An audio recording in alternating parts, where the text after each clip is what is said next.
feel absolutely over the moon. Can't stop smiling. Can't believe it. Can't wait to tell my wife.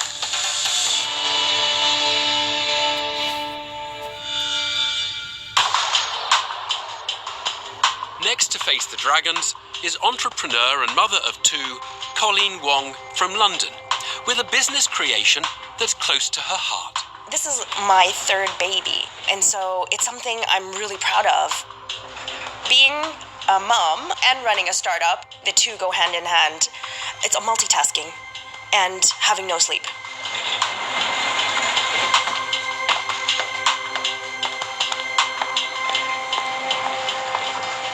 Hello, dragons. My name is Colleen Wong, and I'm the founder of Tech64. It was about 18 months ago, I took my two little kids to a farm park, and I witnessed a mom running around looking everywhere for her son. So I thought to myself, oh my goodness, that could have been me. And why are we not more connected to our younger children? My solution is the Gator Watch. It's this watch here. So it looks like a watch, but it actually makes and receives calls from up to 10 trusted numbers. It's also a tracker. It has no access to the internet, social media, or games. Last year, in the fall, I began to work with a technology distributor, and my Gator Watch is now sold at Bentall's in Kingston, on Amazon, and John Lewis online. The watch retails for £99, and there's also a service plan with it. It's £9 a month on an annual contract, or £11 a month without a contract. Today, I'm looking for £100,000 of investment for 5% of my business. I'd like to give you all a Gator Watch, if that's all right to take a look at. Hoping her product has the bite to snare a dragon is Colleen Wong. Thank you. She's seeking £100,000 for 5% of her children's watch, phone and tracker. Retail expert Tuka Suleiman is first to explore what makes the business tick. When did you get the idea, and how did you execute the samples? So I had the idea in September of 2015, and I knew that it would cost an extreme amount of money to design a product from scratch. And so I picked one manufacturer in China, and I began working with them. A £2 million valuation on it? Yes. I'm assuming you have some IP or something very unique to create such a valuation. Because I had gone to a manufacturer who had manufactured this product, Right. okay, they own the IP. Right, you don't own the IP. Not for this, no. After speaking to IP lawyers, I realized that once a product is already out in the marketplace, you can no longer obtain the IP for it. This was a product, so for example, wearable GPS tracker, that's also a phone, was already in the market. And you've sold how many so far in total? 400? 400 Slightly over 400. at £99. So cost how much? So it costs $55, so it works out to be about just under £50. Already there's a problem. If your cost is 50 and you're retailing at 99, another retailer would want to pay 37, 38, 40 for it. So already you can't wholesale it. It's a shaky start for Colleen as Tuka Suleiman exposes the limitations of her sales model. But dad of two, Tej Lalvani, is more interested in how smart the child-friendly watch is. Is it waterproof? It's splash-proof. So a kid can't use it in a swimming pool? No. Okay. But So they a can. bit of rain Rain will is fine. protect it. Yeah. And can it receive text messages? No. So when you said that there's a data plan on it, what's the data plan for? It's for GPS tracking and Wi-Fi tracking. So you can't send a message to your kid if you want them to read it? No. You've made a fatal error walking into this den with a £2 million valuation. I think not only does it say a lot about the company, but it says a lot about you. And that makes me unsure about you as a person to invest in.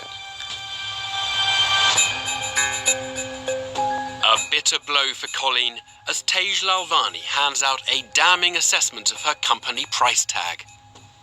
A subject that's also rendered Deborah Meaden a little dumbfounded. I'm a bit stunned by the £2 million valuation. Peter, can I ask you, how long would it take me to find somebody to just go and buy these and do the same sort of deal? By the end of tomorrow? By the end of tomorrow. So there's no barrier to entry? No.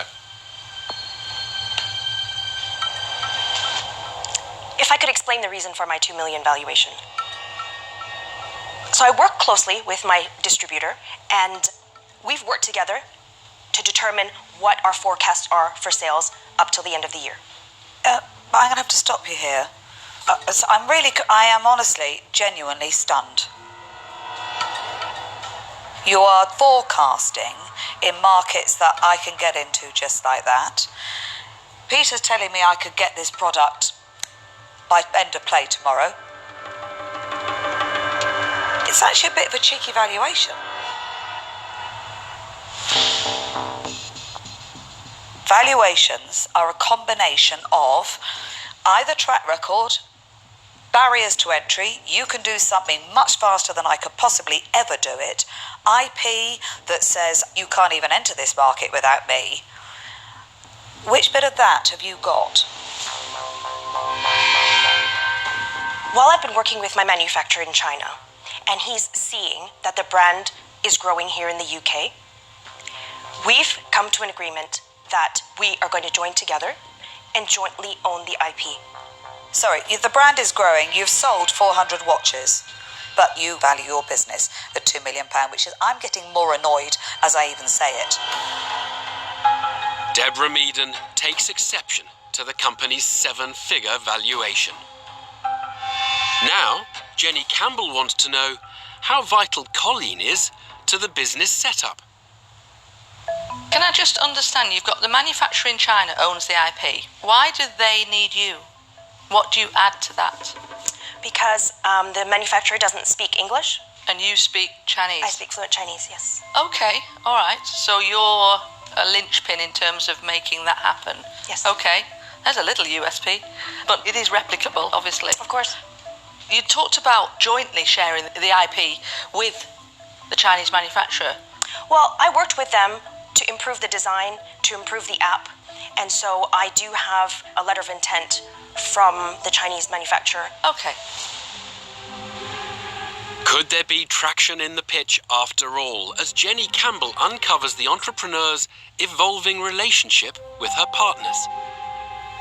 Time for tech giant Peter Jones to reveal whether there's a place for the gadget in his business empire.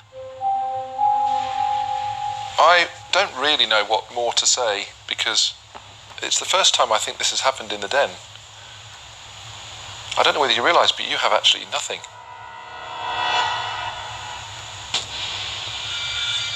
Literally nothing.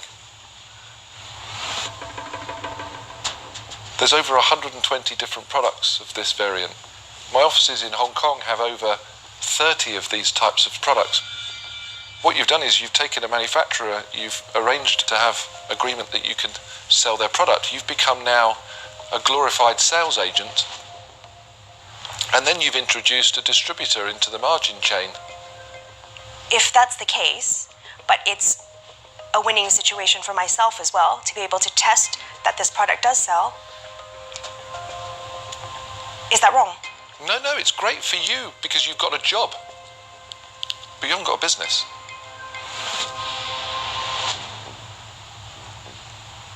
I don't feel like I'm a glorified sales agent. You know, the relationships that I've built with the manufacturer and with their willingness to want to work together with me in the future. In the future, but you're asking for investment today in a business which doesn't exist. You're asking for us to value your sales skills at £2 million. That's why I'm saying I'm out. Peter Jones imparts his devastating verdict on the entrepreneur's business opportunity. And more bad news is on its way, as Deborah Meaden revisits that thorny issue of how much Colleen thinks her company's worth. You're so off the scale on your valuation that it is a bit worrying about how you're going to run the rest of the business. Okay. Another part of the valuation that I've been, told to look at are similar companies and their valuations. So, a company by the name of Tinitel, Yeah? they do a wearable mobile phone and tracker as well. Yeah? And 3 years ago, at prototype stage, they were valued at $6 million. Yeah. Did they own any IP? Yes, they did. Yeah. Were they first to market? They were one of the first to market, yes. Tick. That's my point. Yes, I totally understand that. And that is why I need to join together with the manufacturer and work together and jointly own the IP. Yeah, but that's not what you're doing here today. You're telling me you're worth £2 million. You'd even knocked a nought off the end of that, it still wouldn't be worth it, so I'm really sorry. I won't be investing. I'm out. Despite the entrepreneur's valiant effort to justify her valuation, Deborah Meaden is the second dragon to reject the deal. But will the pendulum swing Colleen's way, as a previously positive Jenny Campbell is next to declare her hand? You're very, very competent and presentable and determined. You may have a business from this in the future, but it's all future. But it's not an investment at this stage. So for that reason, I wish you good luck, but I'm out. I think you need to be very, very careful, because even as a sales agent, if you don't sign that joint venture agreement with your supplier, he could very easily go straight to the distributor and say, well, we don't need Colleen. Unfortunately, I don't think it's investable, so I'm out. 4 dragons down. Now, only Tuka Suleiman can turn the struggling entrepreneur's fortunes around. I think you've got a long way to go. I honestly believe, go away, look at the watch, what else can you add to it that is unique, that you could then have an IP to, and then you might have a company worth a few £100,000, but definitely not 2 million. There's no way I'm going to invest. I'm out. Thank you. Time's up for Colleen, and she leaves the den empty-handed, scuppered by her company's price tag. That's the trouble with crazy valuations. 2 million. Crazy. Wow. I didn't come up with a valuation. Start somewhere. I am building a business.